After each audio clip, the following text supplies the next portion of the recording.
vous écoutez RTL. RTL. Les Incas ont laissé en héritage de fabuleux trésors où l'or prédomine. 20h, 22h. L'or, c'est le soleil. Ça n'a aucune valeur monétaire. C'est pour ça que l'or avait une telle importance pour ces peuples. La curiosité est un vilain défaut. L'Inca était le fils du soleil. Thomas Hugues, Sidonie Bonnec. L'or, c'est ce qui fait rêver notre invité. Il a le look de Rambo et le verbe de San Antonio. Bonsoir Philippe Esnos. Bonsoir. Il fait un peu la moue, Philippe Esnos, en entendant le look de Rambo. Sur le terrain, dites donc, je vous ai vu, vous avez un bandeau autour de la tête, vous avez des couteaux sur le côté, vous faites assez aventurier quand même. Bon, le bandeau, c'est parce que d'abord, je suis sujet à la transpiration. Et quand ça tombe dans les yeux, c'est pas bon. Minimisez et puis pas. surtout, non, je minimise pas. Non, pas du tout. Mais ce qu'il y a, c'est qu'en plus de ça, il y a toujours du crachin ou de la pluie. Voilà. Vous êtes un chercheur de trésors. C'est un métier, ça, chercheur de trésors ? Bah, écoutez, j'en connais qui en ont fait toute leur vie. Leur métier, ouais. Vous en faites votre métier. Moi, j'en ai fait un métier pendant plusieurs décennies, ouais, tout à fait. Qu'est-ce que vous cherchez, Philippe Esnos ? Qu'est-ce que cherche le chercheur de trésors ? Chercheur de trésors, il y en a plusieurs catégories, mais enfin, celles qui relèvent de la mienne sont des gens qui sont surtout des rêveurs, des aventuriers, des romantiques. Même si on a des méthodes un petit peu musclées, il en demeure pas moins qu'on reste quand même dans un esprit surtout d'aventure. Mais comment On est sur les traces j'en sais rien, je dirais Jack London, enfin voilà, des histoires comme ça. Et donc voilà, c'est ça qui nous conduit avant l'affaire, disons, pécuniaire de l'opération. Comment vous remontez la trace des trésors que vous cherchez, Philippe Esnos ? Ça existe, les cartes au trésor ? Non, Ça serait trop facile. Il y a des plans, il y a des... Non, enfin bon, moi j'en ai jamais vu digne de ce nom, ni dans les plans et cartes à la Bibliothèque nationale, ni aux archives nationales, ni dans aucune archive. Non, j'ai vu des plans, des croquis, des histoires comme ça, mais qui étaient le fait de prédécesseurs. Alors qu'est-ce qui vous met sur la piste de ces trésors ? Alors là, c'est un travail vous écoutez aux portes ? Non, c'est un travail de rat de bibliothèque. Avant de commencer à aller sur le terrain, c'est des années à faire le rat de bibliothèque, à déchiffrer la paléo de la Renaissance espagnole, française, anglaise, hollandaise, selon les portugaises, selon les zones où vous souhaitez aller sévir. Moi, en l'occurrence, j'avais choisi l'Amérique espagnole. Donc, j'ai passé des années à fouiller dans les archives religieuses et civiles espagnoles, donc... Et de traduire la paléo. Quand je comprenais rien, je faisais traduire par des moines ou par des gens comme ça, voilà. Ça me fait penser à Indiana Jones, votre histoire.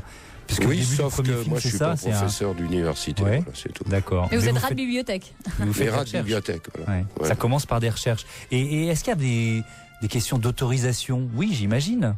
Ah oui, alors là on rentre dans un débat et une polémique. Racontez-nous. Parce qu'une fois que vous avez trouvé le lieu du présupposé trésor, il faut y aller ? Non, ça se passe pas comme ça. Vous faites des recherches, on dit donc dans les archives. Après, vous définissez, vous dites allez, je choisis cette zone, je vais là-bas. Vous prenez un billet d'avion, vous débarquez là-bas, vous regardez l'ambiance, qu'est-ce qui se passe Est-ce que je suis bien accueilli ? Qu'est-ce qui se passe dans ce pays ? Est-ce qu'il y a un ministère de la Culture ? Est-ce qu'il y en a pas ? Qui est-ce qui contrôle tout ça ? Vous vous renseignez sur place. À partir de là, vous voyez ce qui est possible et pas possible. En général, du moins, je parle de ce que je connais, moi, c'est-à-dire les pays où j'ai traîné mes bottes, c'est-à-dire l'Amérique espagnole, c'est-à-dire l'Amérique centrale, l'Amérique du Sud. Tant que vous faites, si vous voulez, de la recherche, de l'exploration, on va dire, on vous pose pas de problème, vous n'êtes pas embêté. Vous êtes supposé, à partir du moment où vous découvrez quelque chose ou des indices importants, de les déclarer. Voilà. À partir du moment où vous faites pas ça, vous rentrez dans la clandestinité. Alors après, la clandestinité là-bas, c'est un grand mot puisque ça s'appelle la corruption, ça s'appelle, tous les métaux fondent, c'est une question de température, quoi. Et quand vous dites de l'exploration, c'est quoi la différence entre explorer et ce que vous faites vous, Philippe Esnos ? Explorer, ça veut dire que vous partez avec vos archives, vous vous dites dans cette zone, il devrait y avoir ça et ça et ça, selon les archives. Ça ne veut pas dire creuser comme vous faites. Non, vous creusez pas, vous partez léger, vous partez avec du matériel très léger. Vous faites uniquement une reconnaissance, si vous voulez. Vous vous dites, là, comment ils ont pu arriver là avec 2000 gus, c'est pas possible, il y a un problème là. Donc ça doit pas être bon, voilà, vous recoupez les informations et vous voyez la zone, comment elle se présente. Alors pour partir à la recherche de ces trésors, vous devez d'abord renflouer votre compte en banque concrètement, parce que ça coûte cher tout ça, puisqu'il faut quand même souvent graisser la patte des policiers. Comment vous faites pour remplir votre compte en banque? Vous exploitez, vous participez Alors là, il y a à exploiter de l'or, c'est ça? Voilà, il y a deux, dans ce cas-là, comme on dit vulgairement, il y a deux options, la bonne et celle de l'école de guerre. Donc la bonne, ça consiste à s'autofinancer, et celle de l'école de guerre, d'aller faire le porte-à-porte pour trouver des sponsors. Moi, j'ai toujours agi de manière personnelle, c'est-à-dire que je me suis toujours autofinancé. Les quelques fois où j'ai été sponsorisé sont rares, ça a été peut-être 3 fois ou 4 fois sur plus de 30 ans, et à chaque fois ça se passe mal. Voilà. Parce que les types, ils s'imaginent qu'est-ce qui vous en est, qu'on y va, on s'en va et on revient avec le trésor. C'est pour ça que vous avez monté un système d'exploitation d'or, notamment sur les berges du Kiroyopi. Mais on va en parler dans un instant. On vous garde avec nous. On continue de raconter la vie d'un chercheur de trésors sur RTL. Vous écoutez RTL. Sidonie Bonnec, Thomas Hugues. La curiosité est un vilain défaut. RTL. C'est rare et c'est une émotion. On a un chercheur de trésors dans le studio d'RTL. Il cherche et il trouve. Philippe Esnos. Moi, je disais tout à l'heure l'Indiana Jones. Mais oui, c'est notre Indiana Jones français. D'ailleurs, vous continuez là aujourd'hui. Vous rentrez d'où Oui, je continue. Sauf que là, je me suis remis à rechercher les trésors sous-marins. Activité que j'avais abandonnée il y a à peu près 22 ans. Pour me consacrer au trésor à terre. Donc là, vous étiez où il y a quelques semaines, par exemple? J'ai envie de revenir un petit peu sur les trucs sous-marins. Mais là, récemment, j'étais sur les Bahamas, notamment, voilà, dans la mer des Caraïbes. Donc vous cherchez quoi? Des galions, des vaisseaux, des galions? Oui, bien sûr, oui. Ouais. Et alors? Vous en avez trouvé? Ah, ça, c'est confidentiel. C'est dur de faire parler à un chasseur de trésors. Non, si, j'en ai trouvé il y a 25-30 ans. J'en parle dans mes livres, donc je peux en parler. Ouais. Mais là, actuellement, c'est très confidentiel parce qu'on n'est pas tout seul. Et oui. Il y a une compétition qui est ardue face à des gens qui ont des moyens colossaux. Alors justement, on parlait de moyens, Philippe Esnos. L'argent, c'est vraiment la clé de tout pour vos expéditions. Et pour avoir votre petite mallette dessous pour graisser la main, par exemple, de quelques policiers. Alors, graisser, je parle un peu comme vous, là, son Antonio, mais attendez, pour pouvoir... vous arrêtez là-dessus, il y a que... Non, mais vous le racontez dans votre bouquin, non. Le matériel de détection, ça coûte l'équivalent de 100 policiers corrompus, si vous y allez par là. D'accord. Si c'est ça votre... Alors, c'est quoi votre matériel, pardon? Non, mais c'est vous qui le racontez, cette exploitation d'or. L'or des Incas entre rêve et malédiction, c'est le titre de votre livre, publié aux éditions du Trésor, les bien nommés. Mais c'est vrai qu'il faut, où on a un sponsor, on n'en a pas, ce que je disais. Donc vous voulez pas me raconter l'exploitation de l'or sur les berges du Kiroyopi? Non, parfaitement. Ça nous intéresse parce que c'est incroyable ce que vous avez mis en place. Pour me financer, à l'époque où je faisais les expéditions sous-marines, j'avais mon propre bateau. Quand il servait pas à faire la plongée et les recherches d'épaves, je l'utilisais pour faire ou de la pêche, ou du transport, ou des clubs de plongée. Enfin bon, j'utilisais la plateforme qui était le bateau. Quand j'ai plus eu de bateau, que je cherchais les trésors à terre, là je me suis mis dans une activité que je maîtrise bien, c'est-à-dire l'orpaillage, c'est-à-dire chercher de l'or alluvionnaire, de l'or, comment dirais-je, géologique, quoi. Enfin, voilà. Dans quelle région vous faites ça? J'ai bossé en Guyane française, j'ai bossé au Brésil, au Costa Rica, en Équateur, bien sûr. Donc là, je monte une équipe de 10, 15, 20 personnes. J'achète 2, 3, 4 camions, des pelles hydrauliques, etc. Et puis on part dans la jungle, dans les montagnes ou dans la jungle. Et puis on prend de l'or, quoi. Puis comment vous travaillez ça, l'eau de la rivière, le sable, c'est avec des machines particulières? Oui, on a ce qu'on appelle des trommelles ou des lessiveuses, ça c'est le mot employé en Afrique. Ce sont des appareils qui servent à laver le sable et les graviers, et puis à séparer, on va dire, l'or de l'estéril du non stérile. Quoi. Et je voudrais qu'on parle de votre campement, parce que dans votre livre, vous écrivez ceci: tout ça peut paraître un chouïa excessif, mais je ne vois pas pourquoi, sous prétexte que je suis dans la jungle, je devrais vivre comme un pouce mégot. Là, il y a la langue qui c'est-à-dire que moi, c'est pas parce que je vis au fin fond. Moi, j'ai toujours vécu ou comme un seigneur ou comme un clodo. J'arrive pas à me mettre entre les deux.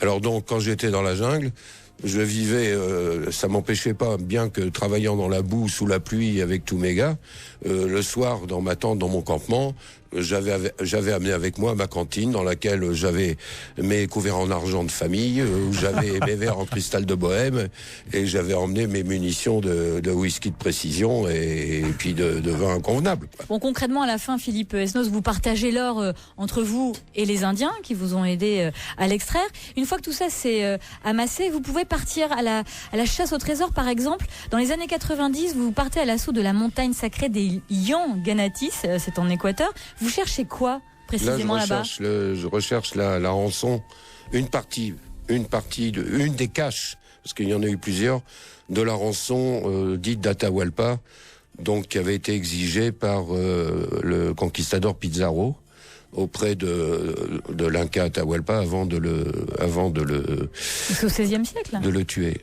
Ouais, 1533. Ouais. Vous le trouvez ? Non, j'ai pas trouvé. J'ai trouvé des caches, j'ai trouvé quelques trucs, mais j'ai pas trouvé l'endroit, le gros endroit. Vous l'avez pas encore trouvé. Oui. Et dans quelles conditions ça se passe, une chasse au trésor comme ça ? Je sais pas, c'est dans la montagne, c'est difficile d'accès. Ah oui. Alors là, il faut vous dire que d'abord, une expé à pied, c'est... Pour rien vous cacher, il y a plusieurs équipes, notamment... je dirais pas de quelle télévision française et autres qui ont voulu me suivre, ils se sont arrêtés au bout de 4 jours, les types. Ils m'ont laissé les caméras en disant tu filmes, nous on t'attend à quitter. C'était trop dur. Ouais, non, c'est le parcours du légionnaire, quoi. Sauf qu'en plus de ça, c'est même pire parce que ça dure 40 jours et pendant 40 jours, vous êtes sous la pluie, dans la boue. Enfin, les conditions atmosphériques sont dures, quoi. Voilà. Alors justement, on va voir que les pires ennemis d'un chercheur de trésors, ce sont les hommes, mais aussi la nature, et certaines expéditions peuvent parfois virer au cauchemar. Restez avec nous sur RTL. Dans un instant, retour de la curiosité sur RTL. Vous écoutez RTL. RTL, première radio de France.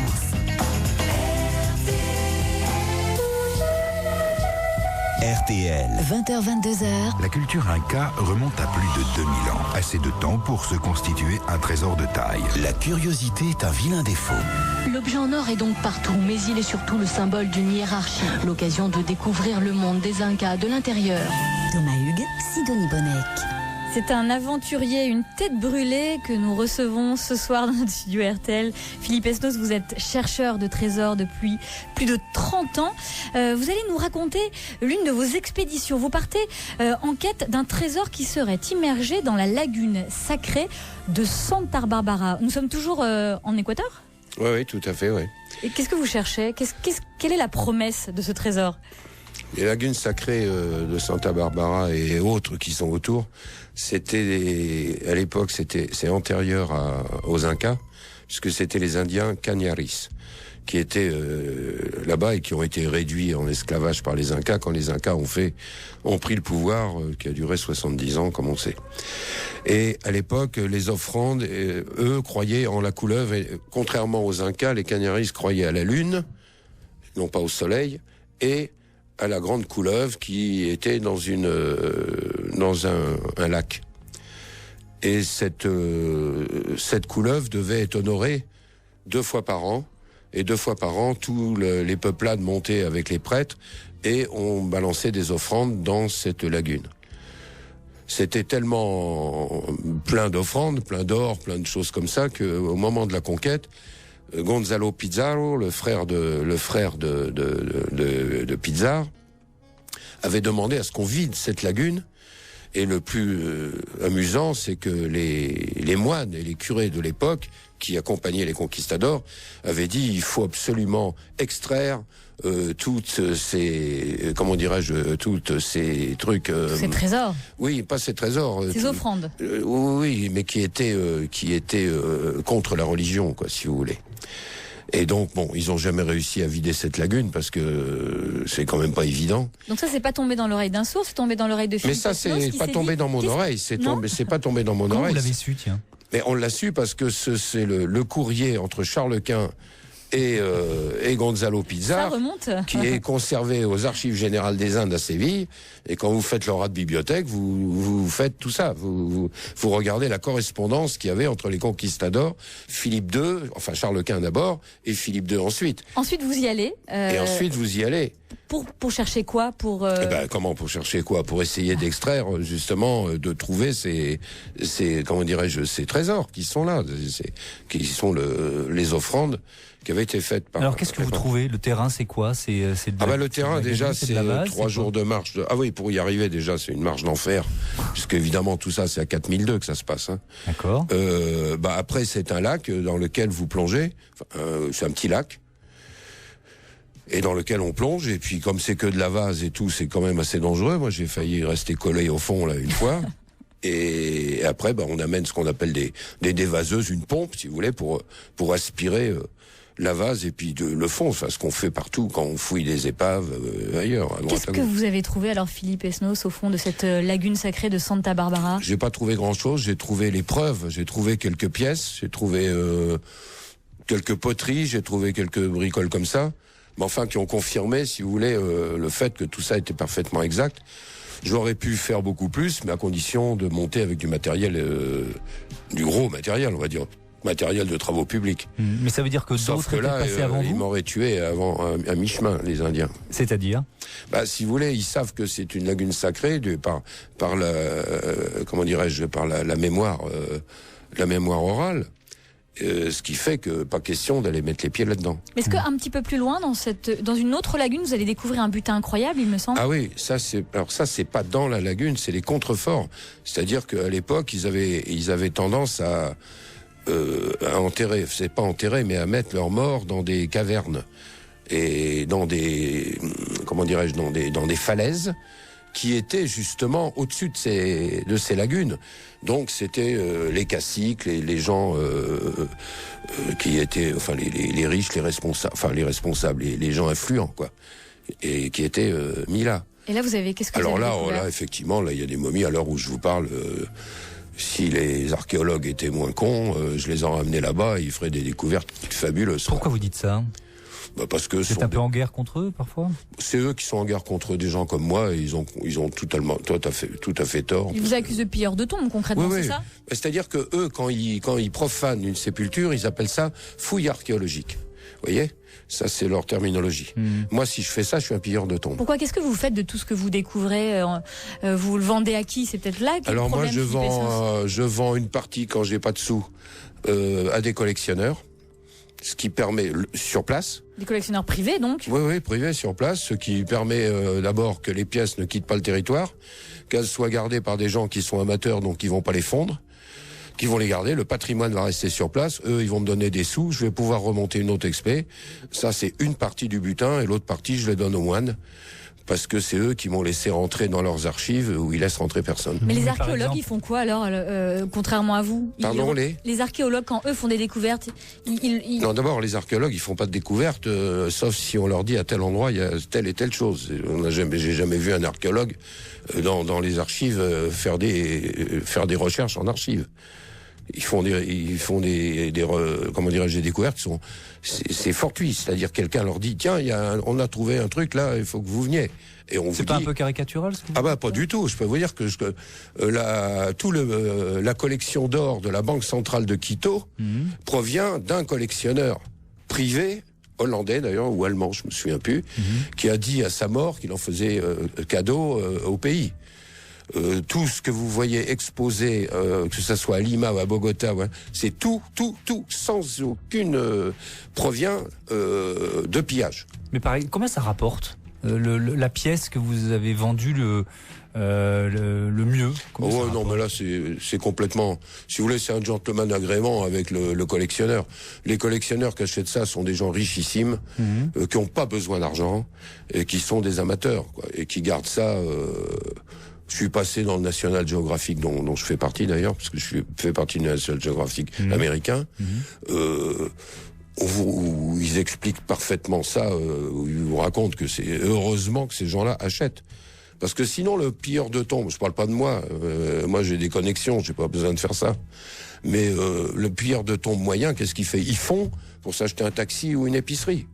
Vous voyez ce que je veux dire? Bien sûr. Alors, ce type-là, on le fout en tôle aussitôt qu'on l'attrape, mais aussi c'est que son frère, son cousin, son neveu, sa sœur prennent la suite. Je veux dire, c'est un truc... Voilà, c'est tout. Ça se passe comme ça. À force de défier parfois les autorités et les dieux incas, peut-être notre chercheur de trésors s'est attiré une fois quelques ennuis. On va vous raconter ces mésaventures rocambolesques dans un instant sur RTL. Vous écoutez RTL. RTL. La curiosité est un vilain défaut. Thomas Hugues, Sidonie Bonnec. Indiana Jones, évidemment, parce que notre invité est un aventurier, chercheur de trésors. Il cherche et il trouve d'ailleurs Philippe Esnos qui raconte son histoire dans un livre, L'or des Incas entre rêve et malédiction, publié aux éditions du Trésor. Est-ce que vous êtes riche? Non. Ça rapporte pas? Bah, ça dépend de ce qu'on entend, puisque moi je remets tout dans les recherches. Je suis riche en expérience, par contre. C'est-à-dire que l'argent que vous gagnez, vous le réinvestissez dans un nouveau défi? Pourquoi? Parce que c'est ce qui vous amuse de chercher? Bah, ça m'amuse pas, c'est un challenge, c'est un rêve d'enfant. Voilà, c'était moi à l'école communale ou plus après, quand je faisais mes humanités chez les oratoriens et les jésuites, c'est le rêve de quelqu'un dans la vie. Il y en a un, c'est d'avoir une Maserati, l'autre d'avoir une maison. Bon, moi, c'était de réaliser à l'âge adulte mes rêves d'enfant. Bon, ben voilà, je les ai réalisés en grande partie. Qu'est-ce qui a déclenché d'ailleurs ce rêve d'enfant, cette idée de devenir chercheur de trésors? Parce qu'un jour, en faisant de la plongée, pas de la plongée, de la chasse sous-marine aux Caraïbes, je suis tombé sur des vestiges d'une épave, des canons et des trucs comme ça. Et c'est là que j'ai rencontré Cousteau, donc c'était en 67. Et Cousteau partait chercher un trésor sur le banc d'argent, qui est au nord de la République dominicaine. Et quand j'ai vu cette histoire-là, je l'ai suivi, parce que moi j'avais un petit bateau, et avec 3 copains, on l'a suivi, et on a été plongé en même temps que lui sur la zone. Et on a trouvé plein de trucs. Bon, pas des trucs de grande valeur, mais des pièces d'argent, enfin des... Et on ressent quoi quand on fait une telle découverte? Parce qu'on vous voit raconter, la Philippe Esnos, vous avez le regard qui pétille. Ouais, parce que c'est le meilleur moment. Le meilleur moment, je le raconte dans mes bouquins, c'est quand vous êtes avec votre bouteille de plongée, vous arrivez, et d'un seul coup, vous trouvez l'épave que vous avez cherché pendant 1000 heures dans les archives poussiéreuses en prenant le métro tous les soirs pour aller aux archives de la marine à Vincennes, et que vous êtes dans les canonnades de pirates, et que là d'un seul coup vous êtes au fond de la mer et vous trouvez l'épave à l'endroit que voilà, c'est là le plus grand moment. Quelle est votre plus grande découverte dans cette carrière? 30 ans, depuis 30 ans vous êtes chercheur de trésors, mais le trésor qui vous a fait le plus plaisir de découvrir? C'est sans discuter les épaves, bien sûr. Les épaves avec Cousteau? Non, sans Cousteau. Cousteau m'a donné le déclic, le virus, quoi, si vous voulez. Non. Est-ce que c'est vos premières découvertes? Oui, c'est la première fois. Et c'est pour ça que vous repartez. Là, je crois qu'il faut que vous réussissiez à convaincre quelques autorités cubaines. Non, mais là, on est en train là, on est plusieurs pour essayer d'avoir des autorisations sur une zone à Cuba, oui. Mais c'est très difficile. Très très difficile. Alors ça, c'est les meilleurs souvenirs, l'œil qui pétille, et puis forcément, parfois c'est un peu plus compliqué. C'est vrai que vous avez connu la prison? Non, je raconte dans mon bouquin que je me suis fait arrêter en Équateur, où je suis resté une quinzaine de jours à l'arrêt, parce que il y avait eu, il y avait des personnes qui avaient touché de l'argent, d'autres qui n'en avaient pas touché. Alors ça, vous a dénoncé? Alors donc ils m'ont dénoncé. Pour me faire de la pression, ils m'ont mis dans une prison. En réalité, ils m'ont mis dans une cellule où il y avait combien? Il y avait 15 lits, je crois, et 120 prisonniers. Donc pour me mettre la pression, quoi, si vous voulez. Les prisons d'Amérique du Sud, c'est un peu, c'est un peu folklore quand même. Vous avez réussi à vite vous faire protéger, je crois. Oui, c'est pas compliqué. Dès lors, vous avez un peu de sous dehors, vous risquez plus rien. Bon, enfin bref, ce qu'il voulait, c'est que disons que le juge voulait me racketter. Et j'aurais pu sortir le soir même en lui donnant ce qu'il me demandait. Et il n'était pas question que je paye le prix, c'est pas parce que donc c'est une question de principe. Donc ça a pris 3 semaines avant qu'on se mette d'accord sur le prix. Avec le juge? Avec le juge. Et la vie quotidienne dans cette prison, c'était comment? On lit dans votre livre que vous meniez un peu la grande vie, vous commandiez des dîners au restaurant et vous aviez 10 criminels comme garde du corps. Ah, c'est vous qui faites ça? Non, je dis pas. Je faisais venir. Pas des grands. On n'invente rien. Oui, mais c'est pas ça que j'écris. J'ai dit que je faisais venir la nourriture de l'extérieur. Pour une raison très simple, c'est que la nourriture, d'abord sur place, il n'y en a pas, et quand il y en a, ce sont les gardiens qui la détournent pour leur famille. Donc il n'y a pas de nourriture. Il n'y a pas à manger. Donc voilà. Maintenant, si vous voulez de la protection là-dedans, vous amenez de la nourriture pour 6, 7, 8 personnes. Comme chaque individu qui est prisonnier avec vous a une famille et au moins 6 gosses, si vous en avez 8, vous faites vivre au moins 50 personnes.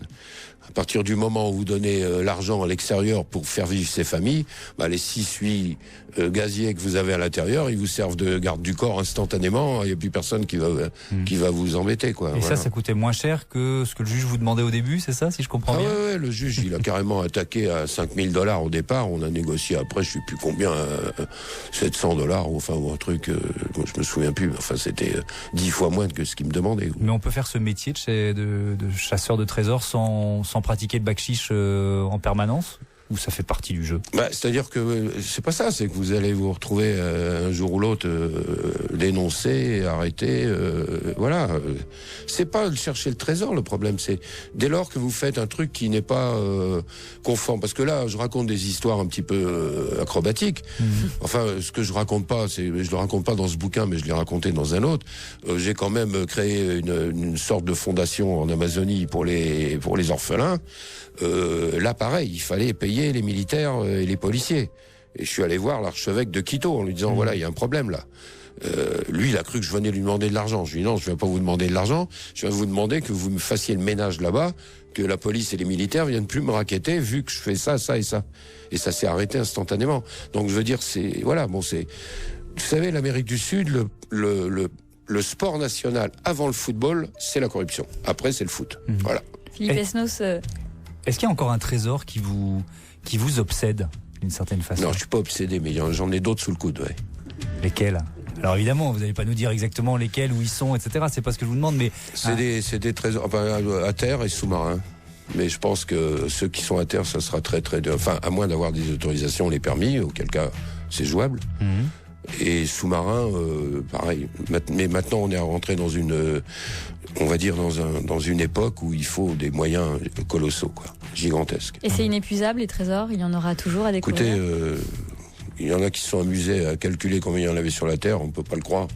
Vous, sous les mers, je veux dire. Enfin, moi, personnellement, j'ai déjà, je sais pas, je dois en avoir plus de 1000.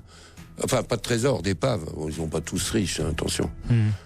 Les gros trésors mythiques sur la Terre, il en reste une cinquantaine de très gros. Donc encore quelques belles années de chasse au trésor, Philippe Esnos. Oui, de très gros. Merci beaucoup. Vous publiez vos récits d'aventures aux éditions du Trésor, les bien nommés. Et le dernier paru, c'est L'or des Incas, La plume de San Antonio, le look de Rambo et les aventures d'Indiana Jones, cocktail explosif. Vous écoutez RTL.